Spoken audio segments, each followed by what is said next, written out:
Hello everybody. Worksheet 20 आ गई है बेटा, 20 अगस्त 2020 की, सामाजिक विज्ञान की। भारतीय अर्थव्यवस्था के क्षेत्रकों के बारे में पिछली वर्कशीट में हमने पढ़ा था। हमने देखा था भारतीय अर्थव्यवस्था को 3 क्षेत्रों में विभाजित किया जाता है। पहला होता है प्राथमिक क्षेत्र, दूसरा होता है द्वितीयक क्षेत्र और तीसरा होता है तृतीयक क्षेत्र। जो प्राथमिक क्षेत्र है उसमें कृषि और कृषि से संबंधित क्रियाएं आती हैं, द्वितीय क्षेत्र में विनिर्माण से संबंधित क्रियाएं आती हैं और तृतीय क्षेत्र में सेवाएं आती हैं। फिर हमने ये भी देखा कि प्राथमिक क्षेत्र में जब हम लोग बात कर रहे थे, हमने ये देखा कि लगभग 49% लोग काम करते हैं प्राथमिक क्षेत्र में, जबकि 15% ही आय आती है प्राथमिक क्षेत्र से। यानी कि 49% हिस्सा जो हमारी जनसंख्या का है वो सिर्फ 15% आमदनी ही ले पाता है। ऐसा इसलिए है कि यहाँ पर बहुत सारी छिपी हुई बेरोजगारी है। चलिए पढ़ते हैं। वर्कशीट 19 में हमने देखा देश में आधे से अधिक श्रमिक प्राथमिक क्षेत्र में काम करते हैं, जिसका सकल घरेलू उत्पाद में योगदान काफ़ी कम है, यानी कि लगभग 15%। द्वितीयक और तृतीयक क्षेत्र का सकल घरेलू उत्पाद में योगदान लगभग 85% है, परंतु ये क्षेत्रक आधे लोगों को ही रोजगार प्रदान कर पाते हैं। कृषि क्षेत्र में अल्प बेरोजगारी की गंभीर स्थिति बनी हुई है, यानी कि लोग काम करते हैं कुछ महीने, बाकी टाइम बैठे रहते हैं। कुछ लोग ऐसे हैं जिन्हें बिल्कुल रोजगार मिलता ही नहीं है पूरे साल में, वो भी लोग हैं। ऐसी स्थिति को देखते हुए हमें देश में अधिक से अधिक रोजगार सृजित करने की आवश्यकता है। सबसे ज़रूरी चीज़ इस वक्त है कि हम लोग रोज़गार को बढ़ाएं, हम लोग कुछ ऐसे रास्ते ढूंढें जिससे लोगों के पास रोज़गार हो। देखिए, रोज़गार नहीं होगा तो देश में बहुत तरह की समस्याएं होती हैं। अभी हम डिस्कस करेंगे कैसे। अभी हम देखने वाले हैं अतिरिक्त रोजगार का सृजन कैसे हो। जो रोजगार है उसके अलावा अतिरिक्त रोजगार का सृजन कैसे हो। एक हम देखेंगे छोटी अवधि का प्लान, एक हम देखेंगे दीर्घकालीन उपाय, है ना। पहले हम देखते हैं छोटी अवधि में क्या किया जा सकता है। छोटी अवधि में महात्मा गांधी राष्ट्रीय रोजगार योजना, मनरेगा बोलते हैं जिसको, MGNREGA, Mahatma Gandhi national rural employment guarantee act 2005 में लागू की गया था। इस योजना में 100 दिनों की रोजगार की गारंटी दी गई है। अगर आपको सरकार 100 दिन का रोजगार नहीं दे पाती है तो सरकार आपको 100 दिन की सैलरी, 100 दिन की दिहाड़ी देगी। वेजेस बोलते हैं, 100 दिन की दिहाड़ी, आपको 100 दिन की तनख्वाह घर बैठे ही मिलेगी अगर सरकार आपको काम नहीं दे पाती है। और ये रूरल एम्प्लॉयमेंट है, तो यानी कि गाँव के जो लोग हैं उनके लिए रोजगार का साधन है।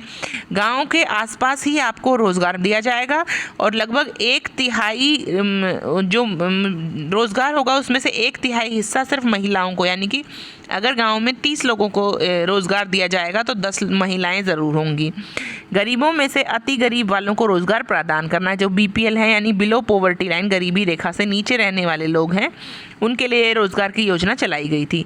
जब ऐसी स्कीम चलाई जाती है तो ये छोटी अवधि के लिए आप क्या करते हैं, अतिरिक्त रोजगार का सृजन कर पाते हैं। लेकिन अगर आपको लॉन्ग टर्म में यानी कि लंबे समय के लिए ऐसा तरीका ढूंढना है कि आप अतिरिक्त रोजगार का सृजन कर पाएँ, तो क्या क्या तरीके हो सकते हैं, यहाँ पर कुछ उपायों के बारे में चर्चा की गई है। सबसे पहला है कृषि सुविधाओं में सुधार।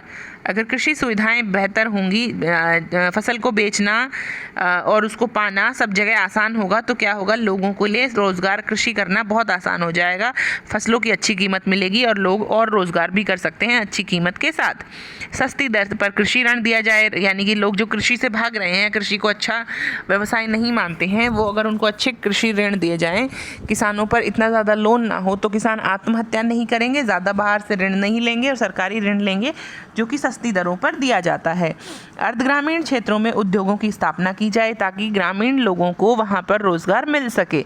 ग्रामीण लोगों के पास कुछ महीने बिल्कुल कोई रोजगार नहीं होता और 10 लोगों की जगह 20 लोग काम कर रहे होते हैं, क्योंकि उनके पास दूसरा व्यवसाय नहीं है। तो अगर ऐसे क्षेत्रों में उद्योगों की स्थापना की जाएगी तो उन लोगों के पास रोजगार के साधन होंगे। उसके बाद विद्यालय व कॉलेजों की स्थापना। अगर लोगों के पास विद्यालय और कॉलेज जाने की सुविधाएं होंगी, यानी कि वो विद्यालय और कॉलेज में पढ़ पाएंगे, तो उनके पास बहुत सारे और रास्ते खुलते हैं जिससे वो लोग कोई कौशल विकास कर सकते हैं, कोई ऐसी तकनीक सीख सकते हैं, कुछ ऐसी तकनीकी शिक्षा पा सकते हैं जिससे उनके लिए काम करना और रोज़गार पाना और आसान हो सकता है। उसके बाद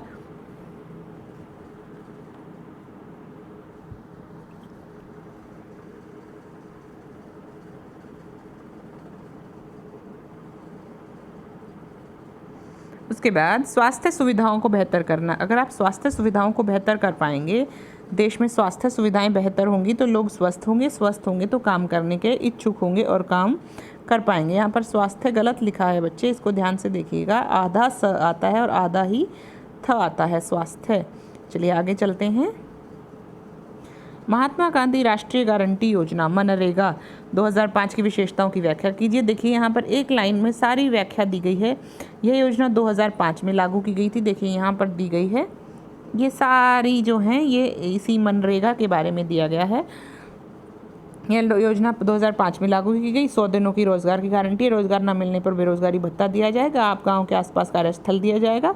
1/3 रोजगार महिलाओं के लिए सुरक्षित किया गया है और गरीबों में अति गरीब वालों को रोजगार प्रदान किया जाएगा।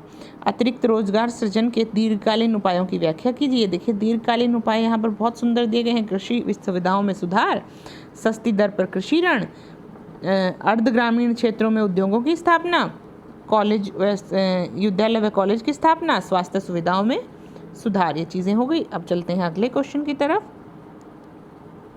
हमें अधिक से अधिक रोजगार के सृजन की आवश्यकता क्यों है? ताकि हमारा जो बढ़ता हुआ आबादी है देश की वो बेरोजगार ना रहे, सबसे पहली चीज़। दूसरी चीज़, बेरोजगारी हमेशा क्राइम को बढ़ाती है, यानी कि बेरोजगारी हमेशा जुर्म की तरफ ले जाती है लोगों को। जब लोगों के पास रोज़गार नहीं होता, कमाई के साधन नहीं होते, तो वो गलत तरीक़ों से पैसा कमाना शुरू करते हैं। इसलिए हमें अधिक से अधिक रोज़गार सृजन की आवश्यकता है। रोज़गार सृजन के कुछ अन्य तरीके बताइए। अभी मैं आपको लिखवा देती हूँ रोज़गार सृजन के कुछ तरीके। चलिए बच्चों लिखते हैं।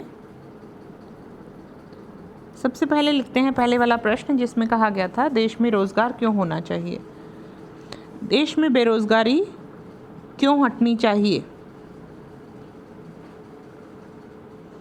रोज़गार एक इंसान को मेहनत से रोज़ी रोटी कमाने का एक तरीका देता है।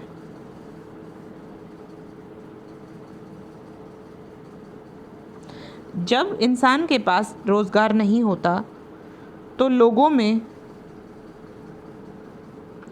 देश के विरुद्ध, सरकार के विरुद्ध और कामगार लोगों के विरुद्ध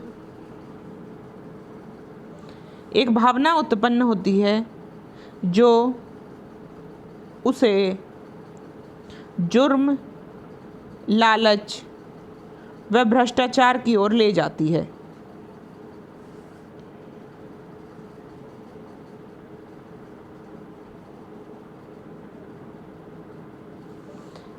जिन लोगों को समय पर रोज़गार नहीं प्राप्त होता,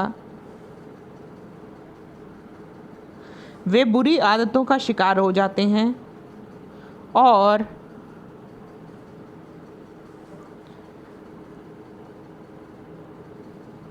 जुर्म व भ्रष्टाचार का सहारा लेकर देश को खोखला करने की दिशा में अग्रसर हो जाते हैं। ठीक है बच्चे, ये तो हमने लिखा कि देश में बेरोज़गारी क्यों हटनी चाहिए या रोज़गार क्यों होना चाहिए, ऐसा क्यों ज़रूरी है। ये एक सामाजिक पक्ष है। आर्थिक पक्ष आप जानते हैं कि बिना रोज़गार के लोग खाना कैसे खाएंगे, भूखे मर जाएंगे। ये एक सामाजिक पक्ष है। अगर रोज़गार नहीं होगा तो लोगों को कैसे अफेक्ट होता है। अब हम लिखते हैं अगला क्वेश्चन हमारे पास है, रोज़गार को सृजन करने के कुछ तरीके बताइए। रोज़गार सृजन के कुछ तरीके बताइए। रोजगार सृजन के लिए निम्न उपाय हो सकते हैं। कृषि संबंधित उद्योगों को बढ़ावा,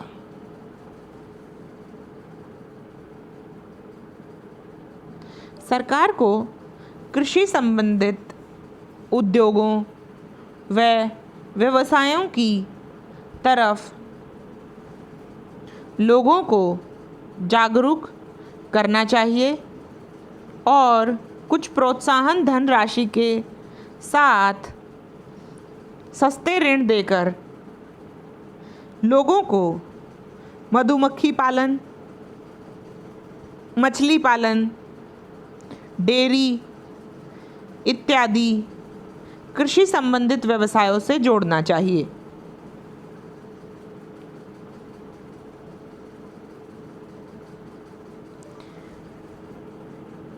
फूड प्रोसेसिंग इंडस्ट्री एक बहुत अच्छा विकल्प है जिसमें अचार बनाने से लेकर पापड़ बनाने जैसे कुटीर उद्योगों के सहारे गांव के लोगों को व्यवसाय दिया जा सकता है।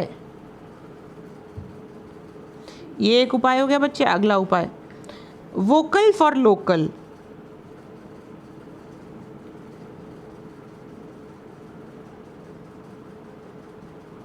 वोकल फॉर लोकल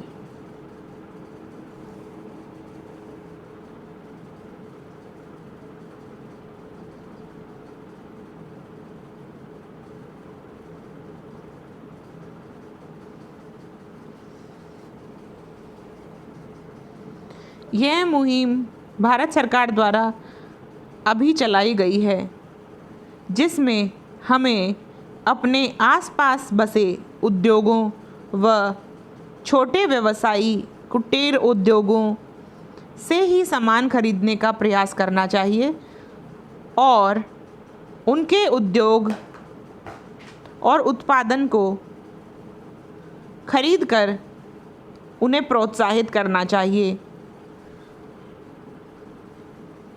हमें विदेशी सामान को छोड़कर जो देश का सामान है और आसपास का आत्मनिर्भर बनने का प्रयास करना चाहिए।